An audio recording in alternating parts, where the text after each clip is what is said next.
Avec la démocratisation des capteurs de puissance, on parle des watts, toujours les watts. Mais est-ce que s'entraîner avec les watts est nécessairement mieux? Bienvenue dans cette capsule présentée par Vélomag. Et aujourd'hui, on se pose la question, est-ce qu'on ne devrait pas gérer notre entraînement avec les watts, la fréquence cardiaque ou la perception de l'effort?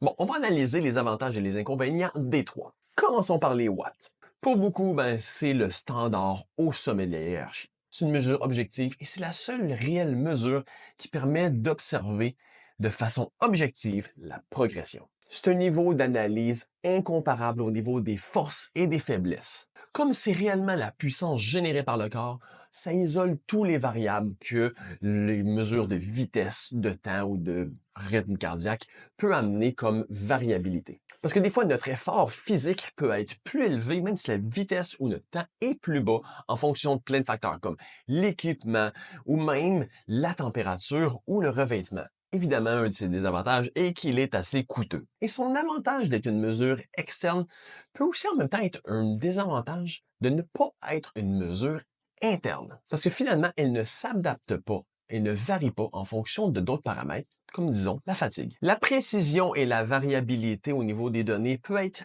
aussi relativement variable entre les différents produits sur le marché. Mais honnêtement, pour quelqu'un qui est axé sur la performance, c'est vraiment probablement un des meilleurs achats que vous pouvez faire. Ceci dit, cette technologie ne vaut rien sans connaissance, ce qui peut être complexe et un apprentissage ardu ou devoir se payer les services d'un professionnel. Sinon, on va être loin d'en tirer le maximum de ce qu'on peut aller en chercher. Parce qu'honnêtement, pour vraiment maximiser les retours, faut aller beaucoup plus loin que le simple test de FTP. Et aussi, c'est que même si on prescrit nos entraînements en fonction du rythme cardiaque ou de la perception de l'effort, l'analyse subséquente des watts résultantes offre une analyse inégalée. Mais honnêtement, je pense que de focusser à 100% seulement sur les watts est une erreur.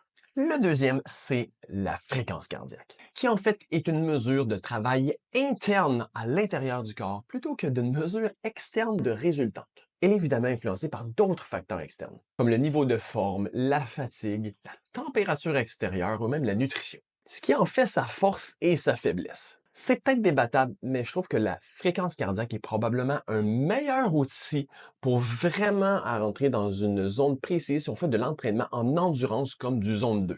Parce que le but est d'aller chercher un effort précis au niveau du développement interne et non pas externe. Parce que comme exemple, si on a une journée où on a un peu plus de fatigue, cibler les watts va peut-être donner un entraînement qui va aller au-delà de l'idéal. Tandis que le rythme cardiaque, lui, va être plus en fonction de comment le corps le gère, ce qui potentiellement peut donner plus de précision sur vraiment trouver la bonne zone précise dans ce type d'entraînement. Évidemment, le rythme cardiaque est pas aussi réactif que le calcul ou la mesure des watts, donc ça donne quelque chose qui va avoir beaucoup moins de précision, surtout pour les intervalles à plus courte intensité. Et trouver les bonnes cibles aussi au niveau du rythme cardiaque peut être un petit peu plus complexe. C'est un processus à plus long terme, le profil de chaque individu peut être très variable.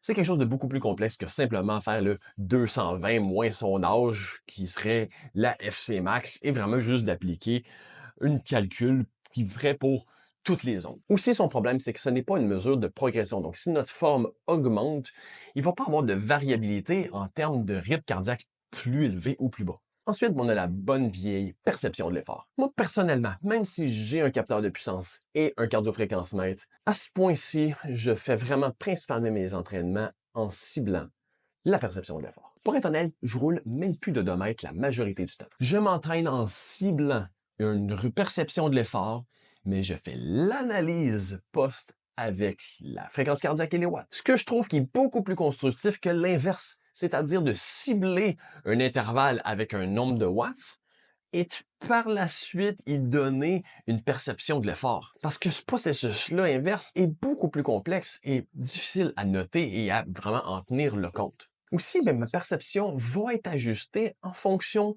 de mon niveau de fatigue de la journée, ce qui est une bonne chose. C'est même très facile de faire des tests d'une perception fixe et par la suite observer quelles sont les watts résultantes pour voir finalement un certain niveau de progression et vraiment de l'observer de façon beaucoup plus régulière. Mais évidemment, notre calibration de la perception de l'effort peut être faussée surtout par notre motivation. Mais pourquoi pas le calibrer en fonction de la vitesse? Parce qu'ultimement, c'est le résultat qu'on recherche. Parce que le but ultime n'est pas toujours représentatif de l'effort réel. Oui, on peut faire des tests chronométrés sur un parcours vraiment précis pour un peu avoir un certain suivi de la forme et de la progression.